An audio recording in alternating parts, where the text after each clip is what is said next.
Selamat datang ke ITTV. Saya Cikgu Ratigah, Cikgu Matematik Tingkatan 3. Topik hari ini ialah hukum indeks.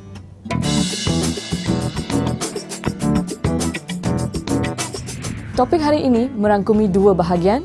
Pertama, menghubung kait pendarapan nombor dalam bentuk indeks yang mempunyai asas yang sama dengan pendarapan berulang. Bahagian kedua, menghubung kait pembahagian nombor dalam bentuk indeks yang mempunyai asas yang sama dengan pendarapan berulang. Bahagian pertama topik hari ini, menghubung kait pendarapan nombor dalam bentuk indeks yang mempunyai asas yang sama dengan pendarapan berulang. Bagi pendarapan ringkas yang mempunyai asas yang sama, ia boleh diringkaskan melalui proses pendarapan berulang. Baik, sekarang mari kita lihat contoh bagi pendarapan indeks.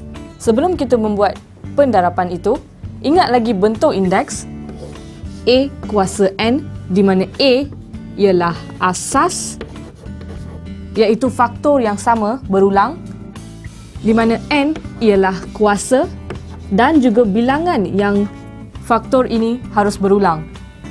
Jadi, contoh yang kita ada di sini ialah ungkapkan pendarapan indeks berikut sebagai satu indeks sahaja. Jadi, apabila kita mempunyai 2 kuasa 3, ia bermaksud 2 darab 2 darab 2.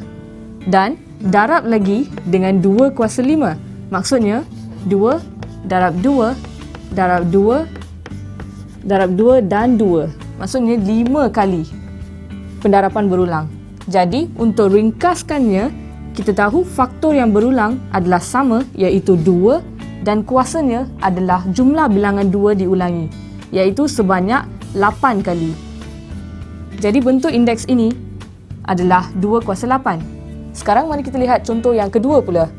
Apabila kita mempunyai A kuasa 3, bermaksud A darab A darab A, dan darab lagi dengan A kuasa 4. Jadi A darab A darab A dan darab A. Dan kita dapat lihat faktor yang berulang adalah A, iaitu asasnya, dan bilangan yang ia berulang adalah sebanyak 7 kali, iaitu A kuasa 7. Inilah jawapan bagi satu bentuk indeks ini. Faham? Jadi, pendarapan indeks boleh diringkaskan dengan penambahan indeksnya. Oleh itu, kita dapat hukum pertama, iaitu apabila kita mempunyai A kuasa M darab A kuasa N sama dengan A M tambah N. Baiklah, sekarang mari kita lihat contoh bagi pendarapan indeks dengan cara yang lebih mudah.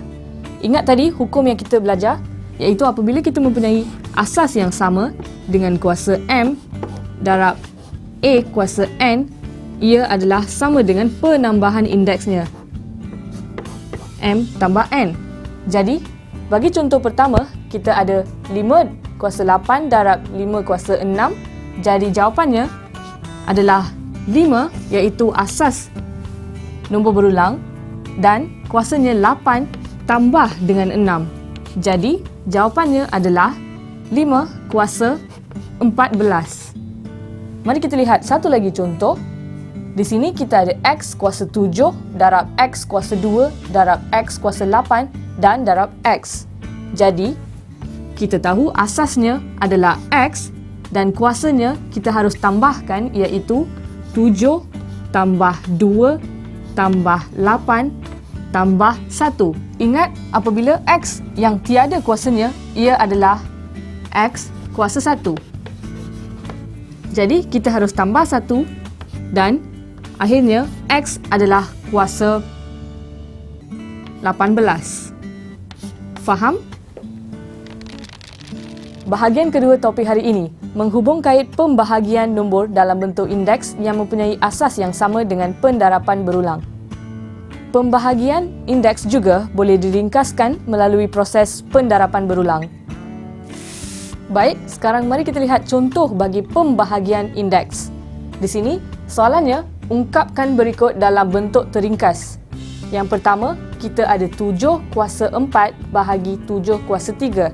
Jadi, apabila kita lakukan pendarapan berulang, kita akan ada 7 darab 7 darab 7 darab 7 sebanyak 4 kali, sebab ini adalah 7 kuasa 4 bahagi dengan 7 kuasa 3, iaitu 7 darab 7 darab 7 sebanyak 3 kali.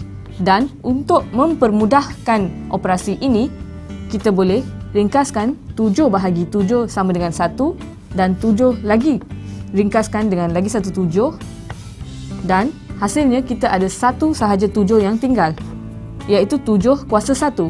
Jadi jawapannya adalah 7. Mari kita lihat contoh yang kedua, iaitu M kuasa 7 bahagi dengan M kuasa 3. Maksudnya, M darab M darab M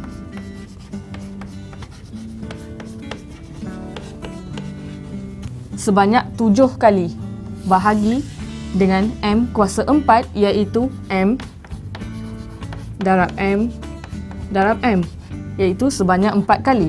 Sama juga, kita harus ringkaskannya. Dan yang tinggal adalah sebanyak 3 kali. M darab M darab M. Jadi, dalam bentuk indeks, asasnya adalah M dan kuasanya adalah 3 sebab kita ada 3 M di sini. Inilah jawapan bagi soalan nombor 2. Faham? Oleh itu, pembahagian indeks juga boleh diringkaskan dengan penolakan indeksnya. Oleh itu, kita dapat hukum yang kedua, iaitu A kuasa M bahagi A kuasa N adalah sama dengan A kuasa M tolak N. Sekarang, mari kita lihat contoh bagi pembahagian indeks dengan cara yang lebih mudah. Ingat tadi hukum yang kedua, A kuasa M bahagi dengan A kuasa N. Oleh sebab faktornya yang sama, jadi asasnya A dan kita dapat tolak indeksnya. Jadi, mari kita lihat contoh yang pertama. Kita ada M kuasa 9 bahagi M kuasa 5 bahagi M kuasa 3. Di sini, asasnya ialah sama, iaitu M. Jadi, M kuasa 9 tolak 5 tolak 3. Jadi, hasilnya adalah M kuasa 1. Jadi, jawapan yang terakhir adalah M sahaja. Dan mari kita lihat soalan yang kedua pula. Kita ada N kuasa 7 bahagi N kuasa 2 bahagi N kuasa 2 dan bahagi N. Jadi, N kuasanya 7 tolak dengan 2, tolak 2 dan tolak 1. Ingat tadi, kalau N sahaja, ia adalah sebenarnya N kuasa 1. Jadi, hasilnya adalah N kuasa 2. Faham? Baik pelajar, cikgu telah sediakan suatu latihan. Mari kita lihat soalan-soalannya. Soalan pertama. Ringkaskan setiap ungkapan berikut. A. 8 kuasa 9 darab 8 kuasa 2. B. 2/3 kuasa 2 darab 2/3 darab 2/3 kuasa 7. C. Negatif K kuasa 4 darab negatif K kuasa 8 darab negatif K kuasa 5. D. R kuasa 3 darab R kuasa 5 darab R kuasa 7 darab R kuasa 9. Soalan kedua. Ringkaskan setiap ungkapan berikut. A. 17 kuasa 12 bahagi 17 kuasa 5. B. Negatif S kuasa 5 bahagi negatif S kuasa 3. C. T per A kuasa 13 bahagi T per A kuasa 5 bahagi T per A kuasa 3. D. 6 kuasa 12 bahagi 6 kuasa 4 bahagi 6 kuasa 2 bahagi 6 kuasa 3. Soalan ketiga, tentukan nilai X untuk persamaan berikut. A. 2X darab 2 kuasa 2 sama dengan 2 kuasa 6. B. X kuasa 4 darab X kuasa 3 sama dengan 2 kuasa 7. C. 5 kuasa 12 bahagi 5 kuasa X bahagi 5 kuasa 3 sama dengan 5 kuasa 2. Sekarang, cikgu akan bagi kamu masa untuk cuba latihan ini dan kita akan lihat jawapannya bersama-sama nanti.